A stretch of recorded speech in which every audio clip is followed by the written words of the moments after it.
All right, this is Servando Dominguez, and today I have Elana Christiansen, Mm-hmm. licensed marriage and therapy counselor, Therapist. therapist. Yeah. There you go. So, Mm-hmm. marriage and family therapist. And Elana, you've been doing this for about 10 years. Is that right? That's right. Yep.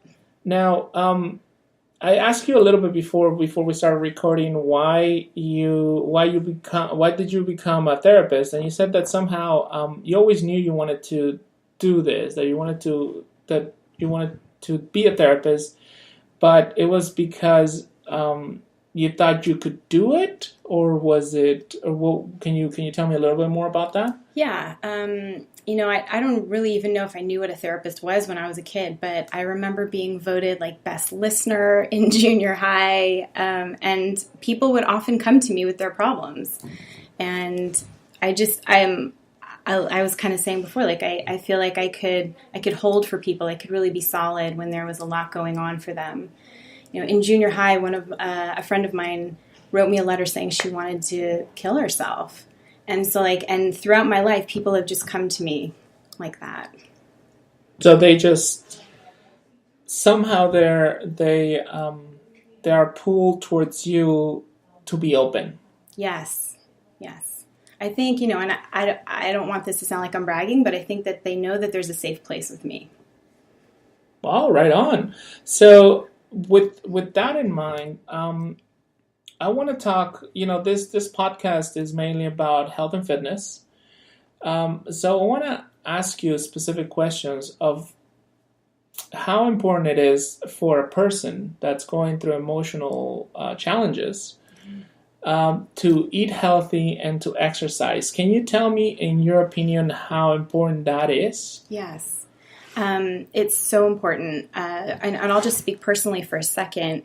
My work tends to be very heavy with my clients. There are a lot of really heavy issues that they bring in. And my health and fitness, eating well, exercising really, really keeps me sane. Like literally, if I don't work out, like if I don't come see you, like I can feel inside tension building up, and I'm not sleeping as well. If my food isn't on, if I'm eating foods that are like really high in sugar or high in fat, fried foods, things like that, I feel stuck inside, and that affects my work. It affects my my mental clarity. With my clients, I'm always telling them, if they're not eating, if they're not drinking enough water, if they're not getting exercise, then the work we do isn't as effective. Really? Absolutely.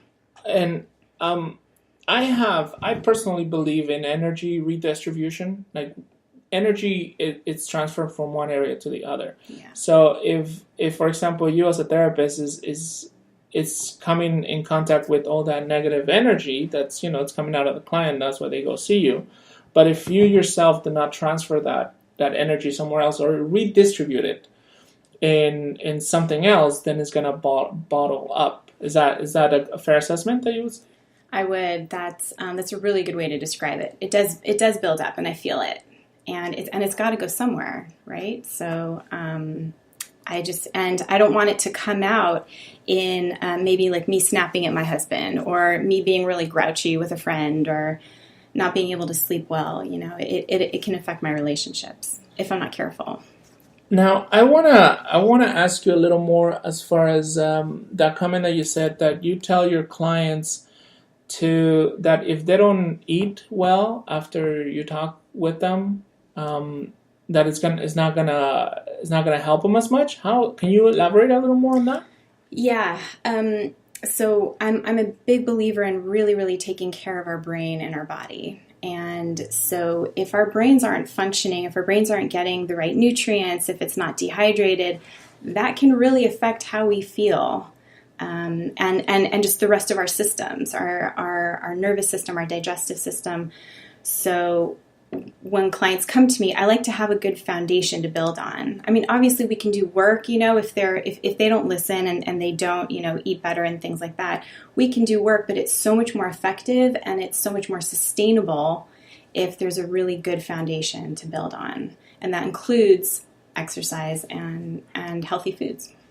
Now, you obviously, are able to help people that come to you, right? I mean, people that have, they're going through some emotional issues, they come to you and then you're able to talk to them as far as how important it is to eat healthy. But what about everybody else that doesn't go to see a therapist? Do you think that it's also important for them to eat healthy? Yes. As far as connecting that with their emotions? Right, definitely. I know, absolutely. If, food can affect how we feel.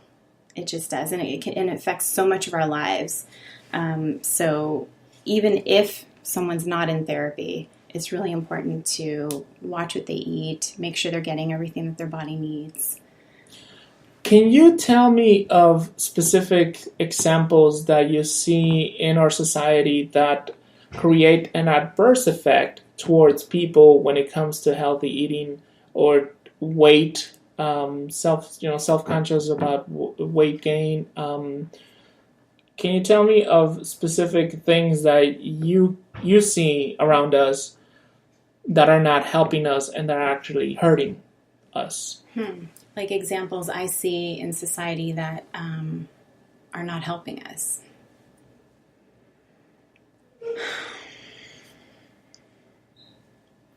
Well, I think there are a lot of, obviously, there are a lot of diet fads and things like that. Now, what's wrong with those? Well, a lot of them tend to be quick fixes and not really something that someone can do long term. And when people stop whatever diet they're on, they often gain weight back. How do you think that affects a person emotionally? I think it's very discouraging. I really do. I know for me personally, that's sort of like yo-yo effect. Inside, before I really got serious about taking care of myself, it was like, God, am I always going to be heavy? Am I, nothing will ever work. And also I think what contributes to this is our society of this quick fix mentality. Like we can get everything all the time. We live in a society where we have immediate gratification.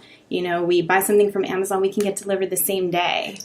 So, there are stores open 24 hours now. And so we also have to watch, what do we think and what are the thoughts that we have about our fitness and what is it really seriously going to take for us to get more healthy? It's not a quick fix.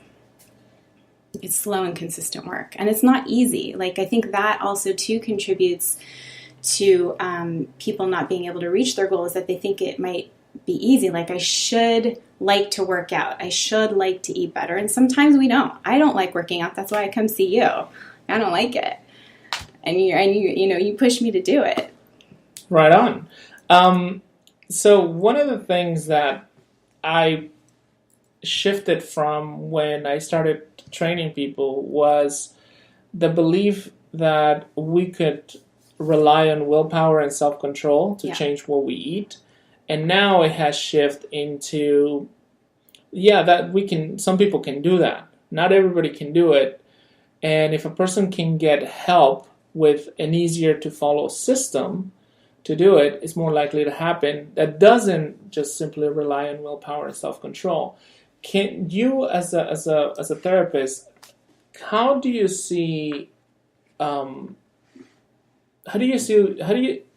feel about people relying on their willpower and self-control to do something, and then when they fail to do it, how does that affect them?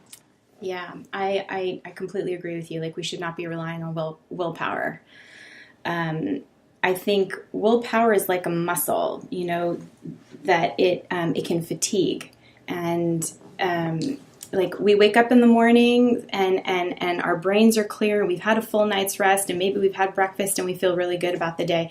But as the day wears on, we can get tired and then we make poor decisions. And so relying on willpower isn't the most effective way to make any kind of decision or to change any habit. I believe if you really want to change a habit, you really got to set yourself up for success. If you want to start eating better, but you haven't been cooking for yourself in years, like don't automatically think you're going to cook all your meals at home, and you can't rely on willpower to do that. Now, one of the things that I usually encourage people that are starting to eat healthier, especially with the Ollin Color program that I have, is that the changes happens automatically, and they always start with the easiest ones. Now, they usually don't think about it. It just happens automatically.